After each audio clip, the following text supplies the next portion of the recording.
Mine will be shorter. Yeah. 'Cause, and we'll do a little cute little video because it'll tie everything together.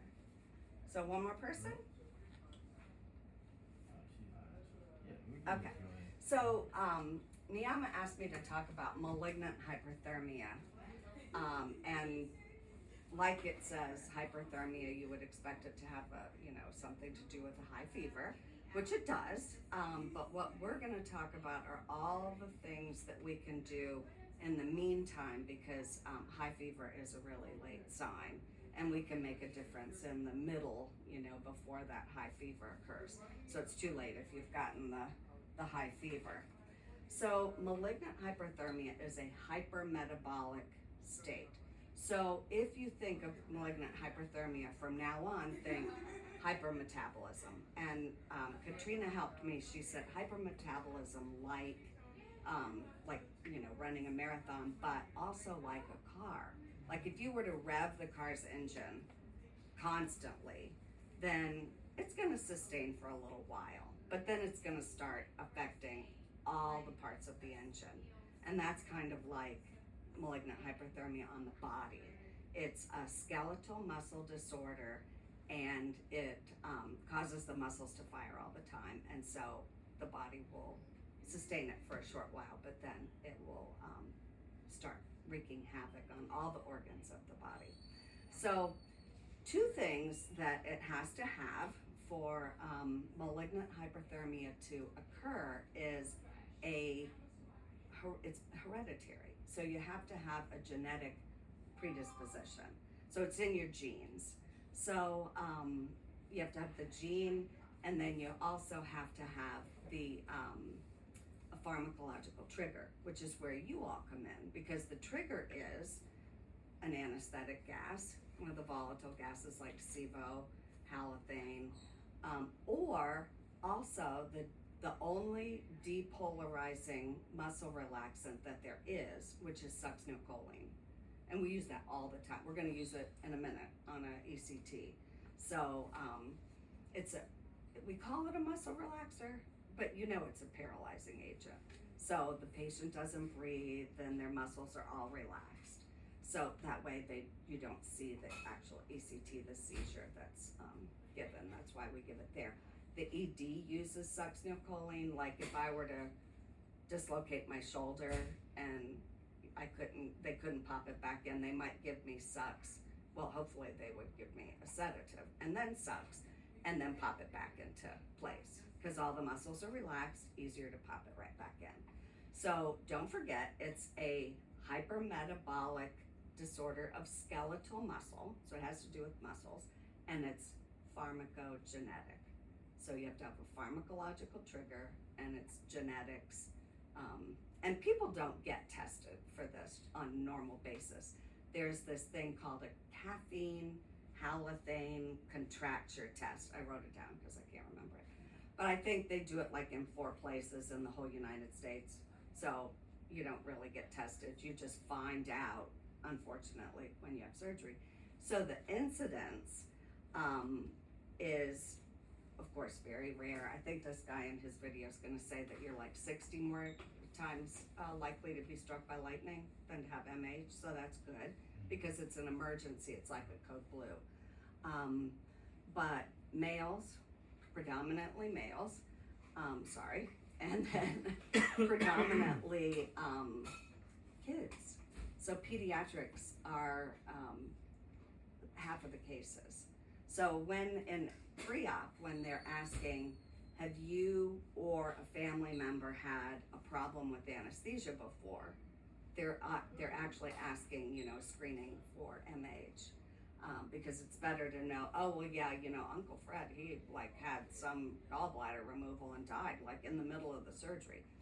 Then they would be, maybe not give the trigger agents, but give a different, a IV anesthesia, like propofol, instead of the inhaled gases.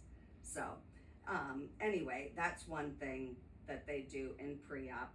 And this pulls on my heartstrings so much, and this is one reason that I got into this MH. I have 4 kids, God help me, all daughters, And my third one was she was a senior in high school in 2019. And I saw on the Washington Post this article about an 18-year-old who was also going to college. He was a football player, so excited, got,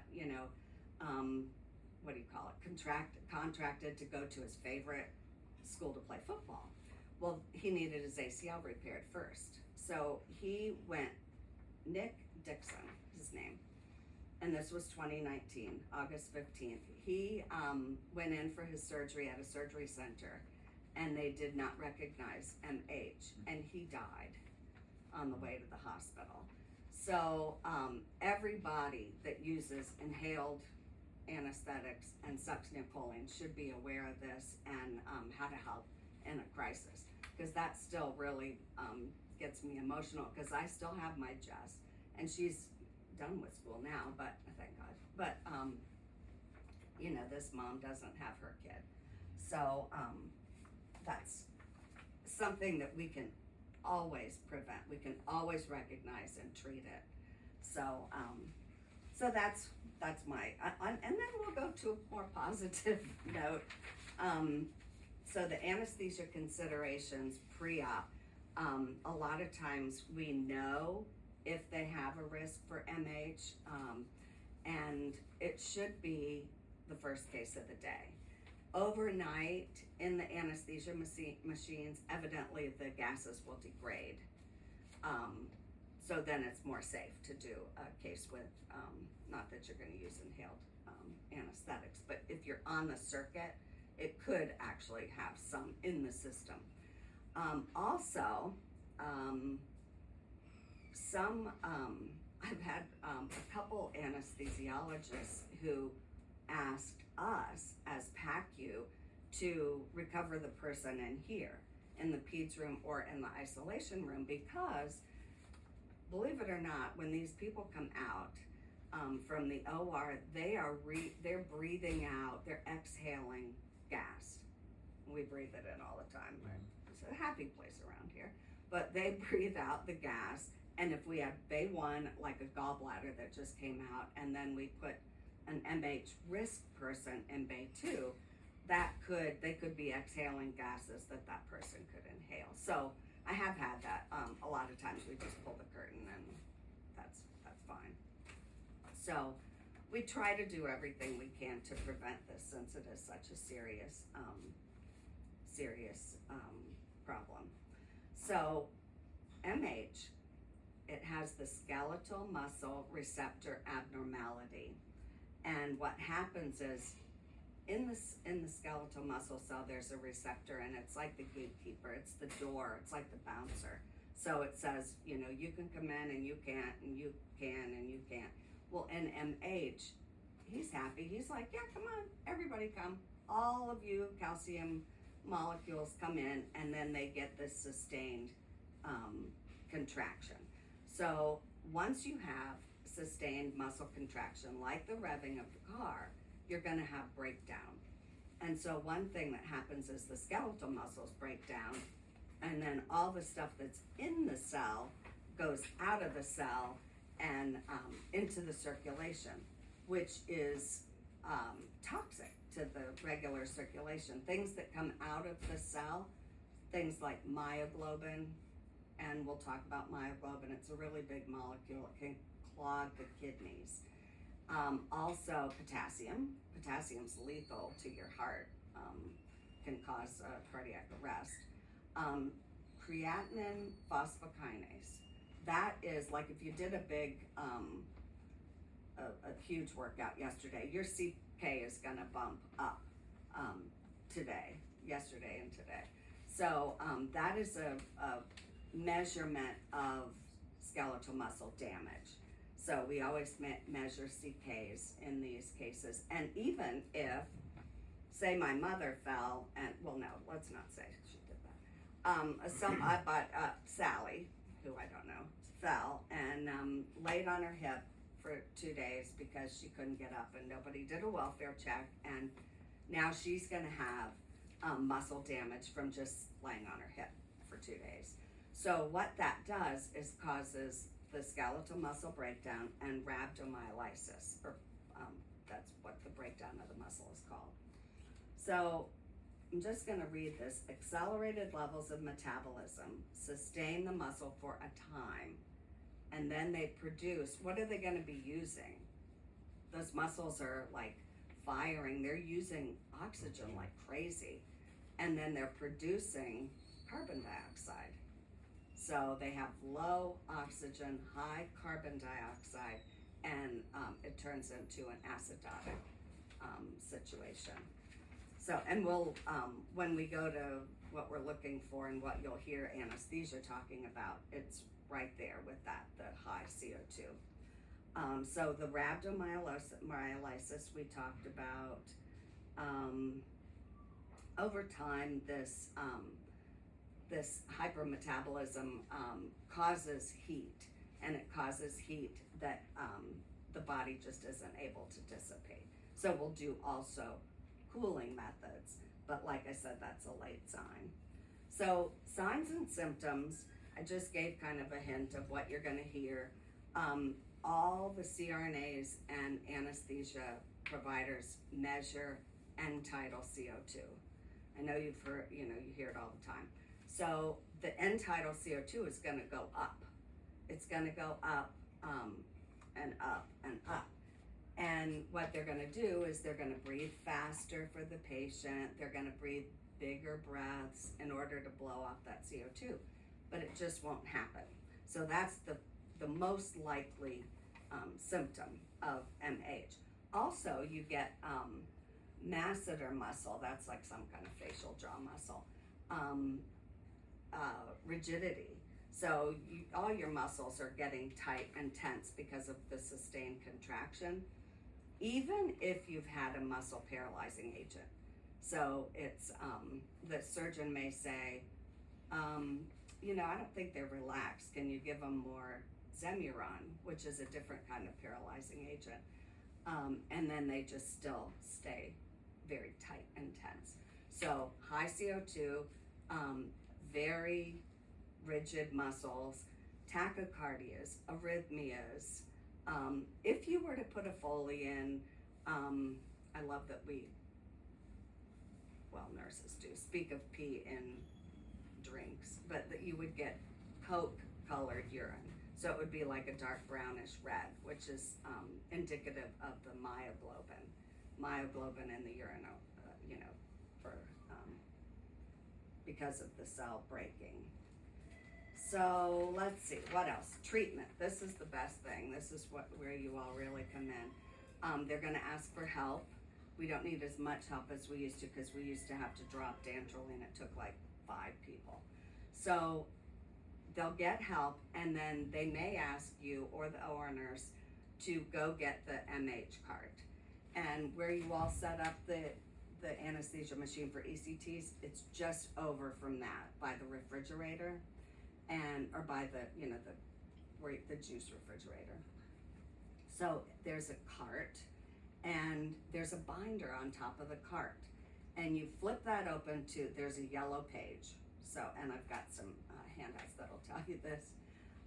You flip it open to that, and then there's a code. So the code is, and you have to put this into the refrigerator that's next to the cart, because the refrigerator on the cart is broken. It doesn't keep things cold, and we need cold saline, and we need insulin, and they keep it in the refrigerator. So you hit 1, 2, 3, 4, 5, 6, check. And then the refrigerator opens, you grab the saline, you grab the insulin, and off you go. So once you get that cart there, then you can give the Rianodex. There's only one medication treatment for MH, and that's Rianodex. That is the new preparation of dantrolene. Dantrolene used to come in 20 milligram vials. Is that the thing that you have to shake? Yes, and it's orange. I have to bring an orange to remind myself to tell you how orange it is. It looks like Tang. But because it surprises you, it's like, oh, it's orange, something's wrong. So, but it's not, it's supposed to be orange.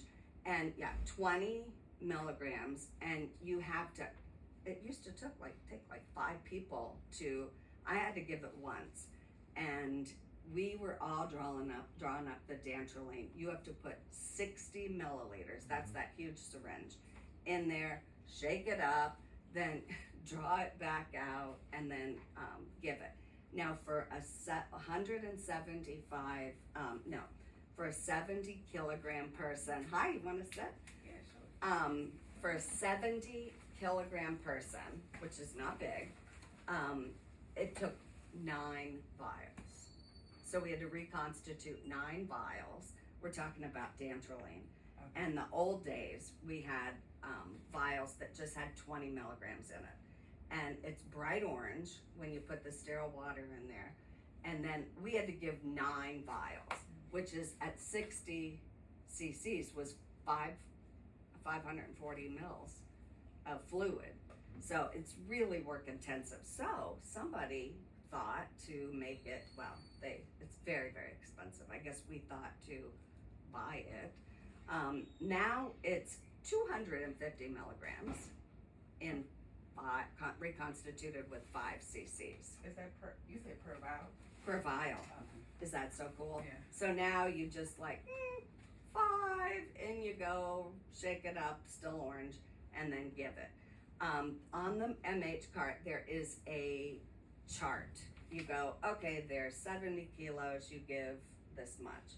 Usually it's 2.5 milligrams per kilogram over the Rianodex guy, when he came and, was telling us about this, it's 1 vial, 1 minute, 1 patient. So even if you give the whole vial, it's not gonna hurt them, and it should be working within a minute.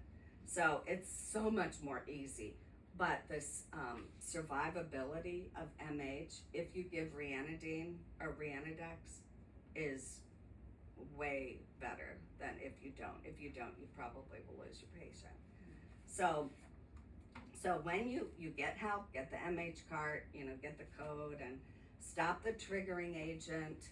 Of course, immediately when they think about it, they're gonna shut that off. Whether it's a inhaled gas or they probably have not given sucks since they intubated. But turn off the gas, hyperventilate the patient, because of course, with this muscle contraction, they're using up all their oxygen. So you need a lot of oxygen and you need to blow off that CO2. So then once you give the Rianodex, hang that cold normal saline, because by then they're gonna get their bump in temperature and it's gonna be high. So then you get ice bags for cooling, you get the cold saline, and then you're gonna wanna do kind of maintenance, I call my ICU things. You wanna get a central line in, you wanna draw labs, because remember, when the skeletal muscle cells spill all their contents, you're getting potassium. So one way to fix the potassium is with the insulin.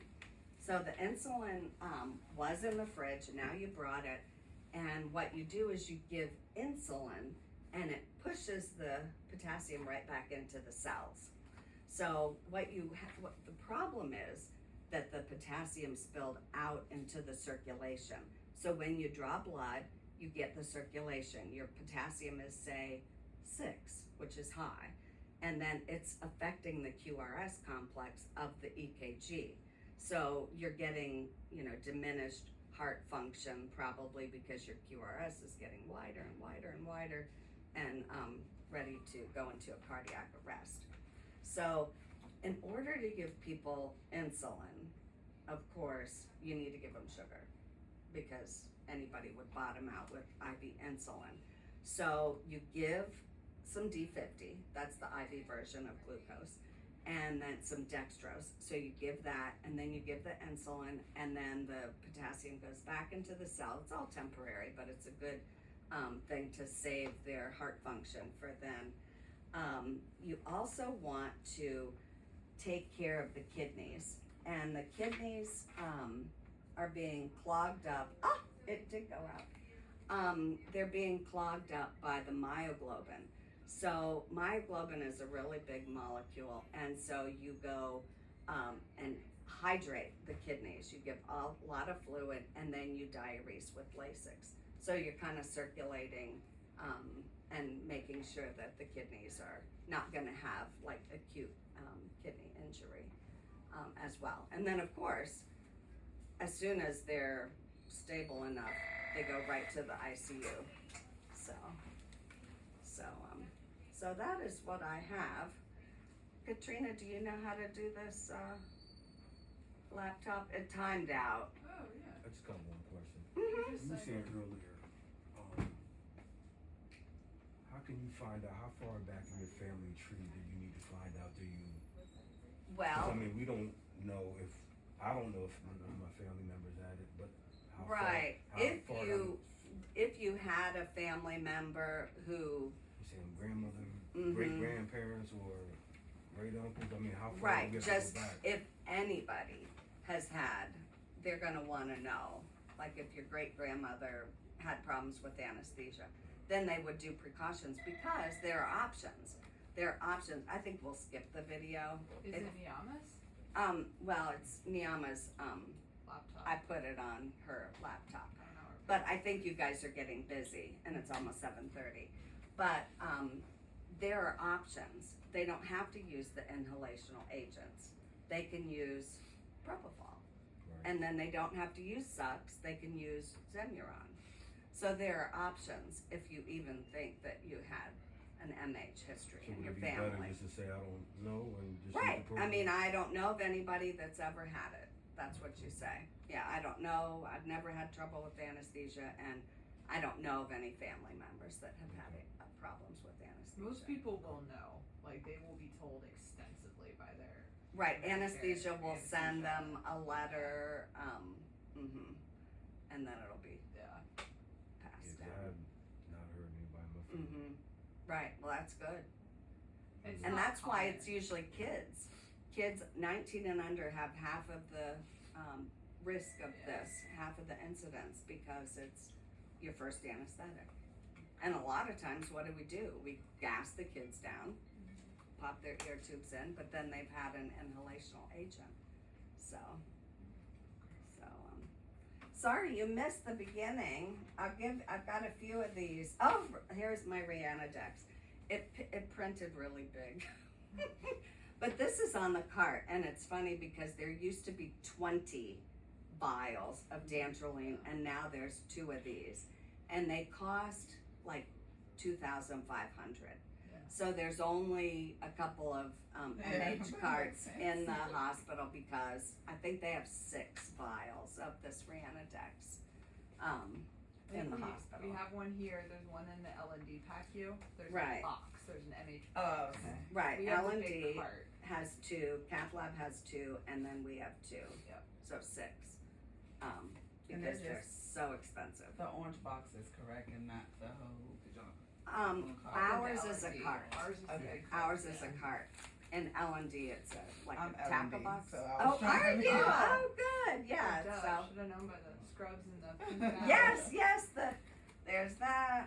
I don't know if you all want this, but you I can. got yeah. something with Yeah, this is pearls. this. And then that was this colorful thing was my top, but this is the pearls from pharmacy, Okay. and I like this one a lot. It's you remember this one?